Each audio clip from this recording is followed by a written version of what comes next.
आज बात करेंगे एक अनप्रेसिडेंटेड हमने एक वाक़या देखा कि सुप्रीम कोर्ट के मंसूर अली शाह साहब ने एक नोटिस तौहीन अदालत का सर्व किया जो डिप्टी रजिस्ट्रार हैं। ये ऐसा पता नहीं पहले हुआ या नहीं हुआ। मेरे साथ मौजूद हैं मुमताज़ कोर्ट रिपोर्टर जनाब साकिब बशीर साहब और उनके साथ हैं जनाब इमरान वसीम साहब। उनसे ये पूछते हैं कि इज़ इट अनप्रेसिडेंटेड और वह है क्या, हुआ क्या है। जनाब साकिब बशीर साहब बहुत शुक्रिया, पहले आपसे शुरू करता हूँ आपके वक्त के लिए।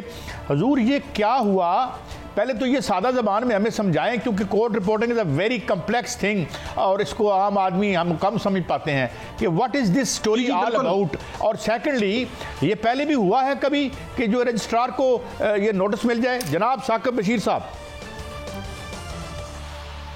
जी बहुत शुक्रिया काजी साहब। एक तो ये इस किस्म की सिचुएशन जो है वो बनती रहती है, लेकिन गैर मामूली इसलिए है क्योंकि 26वीं आईनी तरमीम के बाद ये मामला जो है वो सामने आया है और एक कस्टम एक्ट का केस था सुप्रीम कोर्ट के सामने, तो उसमें एक आईनी तशरीह का मामला आया।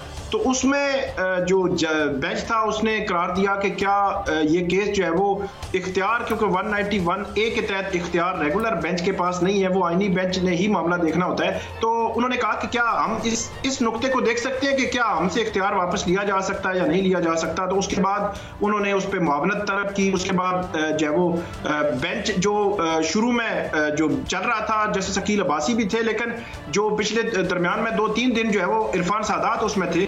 फिर उस बेंच में जो है वो तब्दीली हुई, जैसे शकील अब्बासी आ गए। उसके बाद उस बेंच में तब्दीली क्यों हुई उस पर यह कहा गया कि कल के लिए, मतलब जो पिछला अपील के दिन गुजरा है, कि रजिस्ट्रार ऑफिस को कहा गया था कि वो पुराना बेंच जिसके सामने ये केस लगा हुआ था, ये कानूनी नुक्ता हमने देखना था, उस बेंच के सामने केस लगाया जाए। तो कल भी और आज भी उन्होंने नहीं लगाया, तो कंटेम्प्ट की जो कार्रवाई है कल शुरू की गई। एडिशनल रजिस्ट्रार जो सुप्रीम कोर्ट के हैं उनको आज हटा भी दिया गया है। सुप्रीम कोर्ट की अभी प्रेस रिलीज आई है, उस प्रेस रिलीज के लिए हटा दिया गया है, लेकिन मामला काफी गंभीर होता हुआ नजर आ रहा है। उसमें एक चीज पॉइंट ये है कि रेगुलर बेंचेस। इमरान वसीम साहब, मैं आपकी तरफ आता हूं। क्या ये मामला सादा है कि बेंचेस में इख्तियारात का मसला जो बना है वो एक सादा मामला है, या ये एक बड़े तनाज़े की सूरत हाल जो है वो इख्तियार कर सकता है? क्योंकि प्रोसीजरल गलती थी, आज रजिस्ट्रार को तो हटा दिया गया, एडिशनल रजिस्ट्रार को, लेकिन 3 दिन की जो समात है वो ये नज़र आ रही है कि उसमें अदालती मावन तक जो हैं वो जो है मुकर्रर कर दिए गए। क्या ये मामला सादा है या कोई बड़े तनाज़े की नवीद है? देखें अपना मियाँ शाहिद साहब, आपके एक सवाल में बहुत सारे सवालात हैं जिनके जवाब जो है वो आने चाहिए। सबसे पहले मामला इंतहाई सादा था, जस्टिस मंसूर अली शाह साहब को भी मालूम है, और ये उनके सामने पहली मरतबा इस सुनियत का मुकदमा नहीं लगा था जिसमें लीगल इंटरप्रिटेशन का इशू था, जिसमें कॉन्स्टिट्यूशनल इंटरप्रिटेशन का इशू था। कई मुकदमात जस्टिस मंसूर अली शाह साहब यही आइन के आर्टिकल 191 के तहत क्या रेगुलर बेंचेस का सुनने का अख्तियार है, रेगुलर बेंचेस को ये मुकदमा सुनने से रोका जा सकता है, रुकावट मौजूद है। मंसूर अली शाह साहब ने कई मुकदमात खुद अपने ऑर्डर से कॉन्स्टिट्यूशनल बेंच को भिजवाए हैं। तो सवाल यह है कि जब माजी में कुछ अरसा पहले मंसूर अली शाह साहब खुद ऑर्डर करते रहे और केसेस को कॉन्स्टिट्यूशनल बेंच को भिजवाते रहे, अब क्या ज़रूरत थी कि दोबारा से उसी नोयत का मुकदमा उसका जस्टिस मंसूर अली शाह साहब ने जायज़ा लेना शुरू कर दिया, यानी 26वीं आईनी तरमीम का जायज़ा लेना शुरू कर दिया गया। अब कहा तो गया कि 26वीं आईनी तरमीम का मुकदमा नहीं, लेकिन आइन का आर्टिकल 191 जो है, 191A जो है, ये 26वीं तरमीम के ज़रिए ही कॉन्स्टिट्यूशन ऑफ पाकिस्तान में शामिल किया गया है। अब बज़ाहिर तो जान की अमान पाते हुए ये एक जुडिशल एडवेंचर नज़र आ रहा था, लेकिन आज जो डेवलपमेंट हुई है, जो रजिस्ट्रार को उनके ओहदे से हटा दिया गया है, ओएसटी बना दिया गया है, उसके बाद तो कल की जो प्रोसीडिंग है तौहीन अदालत की, उसका कोई जवाब नहीं बनता, क्योंकि जिस ओहदेदार को शोकास नोटिस जारी किया गया था उसको ओहदे से हटा दिया गया, वो अपने मनसब पे नहीं रहा। तो उसके बाद फिर सवाल ये पैदा होता है कि क्या इस अदालती मामन जो है मुनीर मलिक और हामिद खान जैसे बड़े जय्यद वकला जो हैं वो मुकर्रर कर दिए गए हैं, और दूसरी जानिब सलाहुद्दीन एडवोकेट कहते हैं कि ये मामला फुल कोर्ट को भिजवाया जा सकता है। यहाँ तक मामला पहुँच चुके हैं और आप कह रहे हैं कि मामला तकरीबन ख़त्म हो गया। ये तो एक छोटी सी मैंने आपको डेवलपमेंट बताई कि ये डेवलपमेंट के बाद अब ये केस आगे नहीं चलना चाहिए, लेकिन अगर ये आगे चलाते हैं, रुकिएगा इमरान वसीम साहब, यहाँ रुकिएगा। क्या आप एक एज अ जर्नलिस्ट समझते हैं कि जो additional was that an honest mistake या was there a method in that madness? मैं बड़ा आपसे मलफूफ सवाल कर रहा हूं मगर डायरेक्ट है कि ये जो उधर से उठा के उधर किया गया, it was a purely legal honest mistake कि जी पहले हमने गलत लगा दिया था, अब ठीक लगा रहे हैं। बिल्कुल काजी साहब, ये लीगल आप इसको कह सकते हैं कि गलती थी और इस गलती के नतीजे में आज एडिशनल रजिस्ट्रार को ओहदे से फारिग किया गया है। और जैसे अभी मियां शाहिद साहब ने सवाल पूछा कि ये तो इसमें अदालती मावन मुकर्रर कर दिए गए हैं। अब अदालती मावन जिस तरीके से अपॉइंट हुए हैं, आज की कार्रवाई में तो किसी वकील को नहीं बुलाया गया था, सिर्फ एडिशनल रजिस्ट्रार को ही नोटिस किया गया था। मैं जिस नुक्ते पर आ रहा हूं आपको बुलाया गया था, टाइम दीजिएगा। मैं इस पर साकिब साहब I will insist on this. Legal point तो वकील लड़ते रहेंगे, बात करते रहेंगे।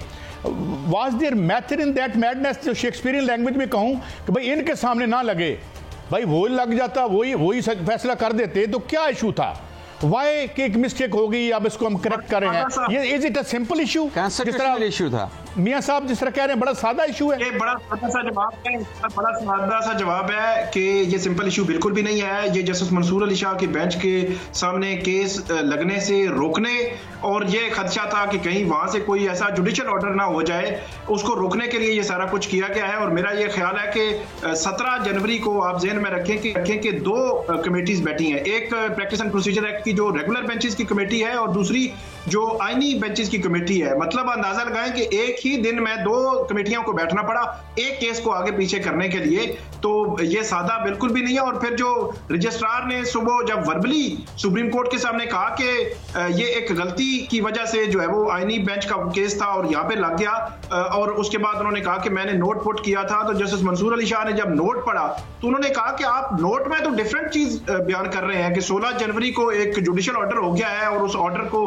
देखने के बाद जो है वो आपने कहा कि इस मामले को देखें क्योंकि एनी बेंच का मामला है, तो वहां लैब या गलती का तो बात जो है वो नहीं कर रहे।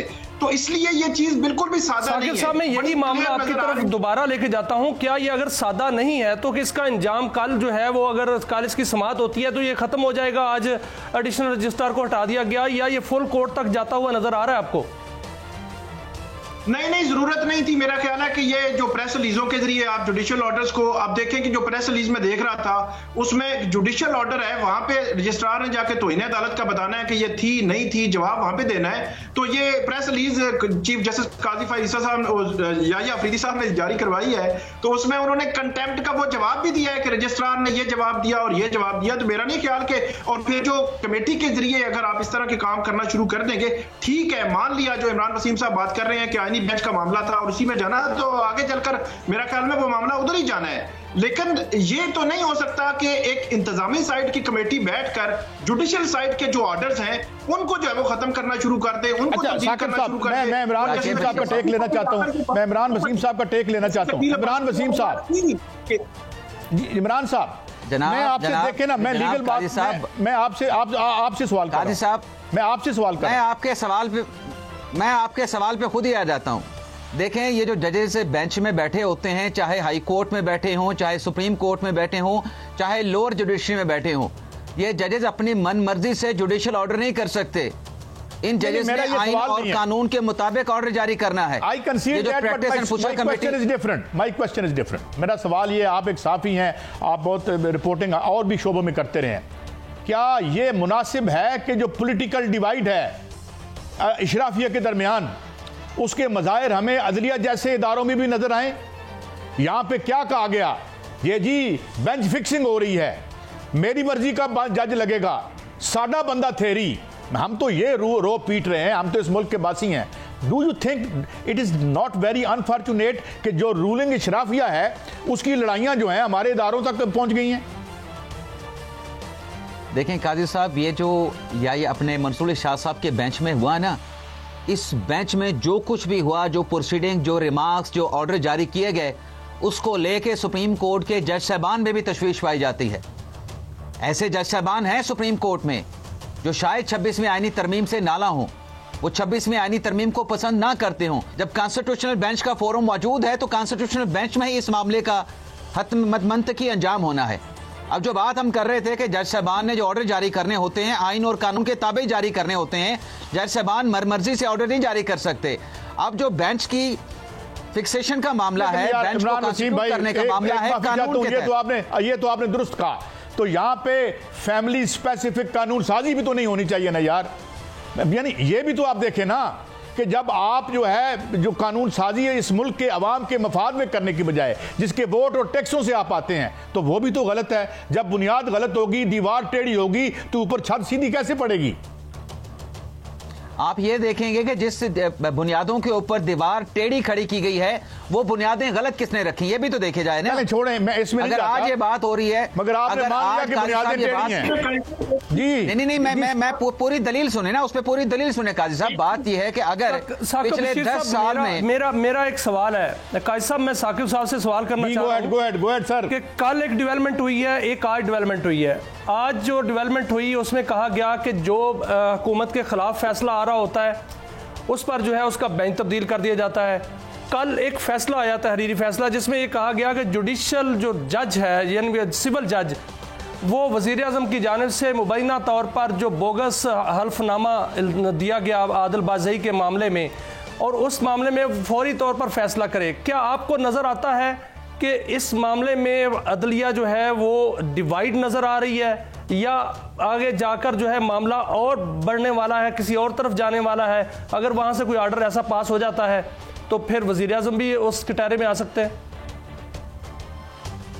अच्छा, मैं इस पे बात करता हूँ। वो जो इमरान वसीम साहब बात कर रहे हैं वो ऐसा, मैं इसलिए ये कह रहा हूँ कि सादा मामला नहीं है। 26वीं आईनी तरमीम 21 अक्टूबर को जो है वो आई है। 21 अक्टूबर से लेकर आज तक आईनी बेंच जो है वो उसको लेकर बैठा हुआ है। दर्जन भर दरखास्तें आई, इतने इश्यूज आए। ये जो मामला अभी जो हमारे सामने जस्टिस मंसूर अली शाह के बेंच के सामने है, इसके अलावा पूरे मुल्क में हाई कोर्ट्स में जजेस लगने हैं और बहुत सारे मामला ऐसे हो रहे हैं 26वीं तरमीम के बाद। तो उसके खिलाफ जब दरखास्तें आई हुई हैं तो वो क्यों नहीं लगा रहे थे? अब जो 27 जनवरी को दरखास्तें लगी हैं, मैं अब जो मेरा असेसमेंट है वो यही है कि इस प्रेशर में इन्होंने लगाई है कि अब ये चीज खुल गई है तो हम इसको करने के लिए जो 27 जनवरी को उन्होंने 26वीं तरमीम के खिलाफ दरखास्तें जो लगा दी हैं। ये एक अच्छी डेवलपमेंट है। सुप्रीम कोर्ट का आईनी बेंच जो है वो आगे चलकर फुल कोर्ट को रेफर करे ये मामला, फुल कोर्ट को ये 26वीं तरमीम के खिलाफ दरखास्तें देखनी चाहिए। जो आपने आदिल बाज़ई केस की बात की, मेरे ख्याल में उसमें लेकिन साकिब साहब वज़ीर आज़म पर जो तलवार का लटका दी गई है उस बारे में क्या कहेंगे? मैं वही बात कर रहा हूँ, मैं बात कर रहा हूँ। वो मेरा नहीं ख्याल कि बहुत आगे तक चीजें जाएंगी। वो कहा है सुप्रीम कोर्ट ने कि वो करें, वो सिविल कोर्ट से आगे फिर सेशन कोर्ट से फिर हाई कोर्ट फिर सुप्रीम कोर्ट, वो एक पूरी चेन चलेगी ना। मतलब अगर सिविल कोर्ट से ये मामला आता भी है, मेरा नहीं ख्याल कि सिविल कोर्ट से वसीम साहब से टेक लेना है। जी वसीम साहब, आप अपना कुछ सारे ला रहे थे, मैं कहता हूँ आप बात कर लें। मैं सर इतना कहना चाहूंगा कि जो 26वीं आईनी तरमीम है उसमें यह भी कहा गया था कि जो केसेस कॉन्स्टिट्यूशनल बेंच में समाअत के लिए मुकर्रर होंगे वो फर्स्ट कम की बुनियाद पर मुकर्रर किए जाएंगे। तो जब कॉन्स्टिट्यूशनल बेंच बना था उसने 1993 के पुराने मुकदमात को पहले लगाने के अहकाम जारी किए थे। और ये जो 26वीं आईनी तरमीम का अब जो क्रेडिट लिया जा रहा है कि शायद इस केस के प्रेशर में 26वीं आईनी तरमीम वाला मुकदमा समाअत के लिए मुकर्रर किया गया है, ये विंटर वेकेशन से पहले, विंटर वेकेशन में जाने से पहले कॉन्स्टिट्यूशनल बेंच ने ओपन कोर्ट में कहा था कि मिलिट्री कोर्ट का केस जनवरी के पहले दूसरे हफ्ते में डिसाइड करने के बाद हम 26वीं तरमीम वाला जो केस है जनवरी के तीसरे हफ्ते में लगाना चाह रहे हैं। वुकला से दरखास्त की थी कि अपने आर्गूमेंट को जल्द मुकम्मल करें। तो कॉन्स्टिट्यूशनल बेंच पहले कह चुका है कि हम जनवरी में इस केस को लगाने जा रहे हैं। ये लग रहा था कि जो जुडिशल तकसीम है, जो जजों के अंदर तकसीम है वो ख़त्म हो चुकी है और एक पेज पर जो है जुडिशरी आ चुकी है, लेकिन अब फिर दोबारा ग्रुपिंग और जो तकसीम है इसका तासर नज़र आ रहा है। आप क्या देख रहे हैं कि आने वाले दिनों में ये कम होगा, ख़त्म होगा या बढ़ेगा? देखें मियां शाहिद साहब, ये जो केसेस की समाअत 1-2 दिन में हुई है, इससे पीछे अगर चले जाएं तो ये कोशिशें हो रही थी कि हारमनी पैदा की जाए, इकट्ठे सबको लेके चला जाए। चीफ जस्टिस याई अफरीदी का स्टेटमेंट आया था कि वो दिन चले गए जब जजेस ने एक दूसरे के खिलाफ पोजीशन ली हुई थी। लेकिन जाहिर सी बात है कि शायद किसी ना किसी जगह पे कोई ऐसा ग्रीवेंस मौजूद है कि 26वीं आईनी तरमीम के नतीजे में जो मुझे मिलना था वो किसी दूसरे को क्यों मिल गया। वो जो ग्रीवेंस है और आज की इन समाअत के बाद, गुज़िश्ता रोज की समाअत के बाद अब तो नजर आ रहा है। लेकिन वसीम साहब, हम तो कहते हैं कानून के तहत ही सब चीजें हों, 26वीं तरमीम तारीख की जितनी शफाफ तरीन तरीके से हुई थी वो आप भी जानते हैं, मैं भी जानता हूँ, मुझे भी 40 साल सहाफ़त करते हो गए, मगर फिर भी हम चाहते हैं सारे एक पेज पर बैठे और अवाम के मफाद के लिए बैठें।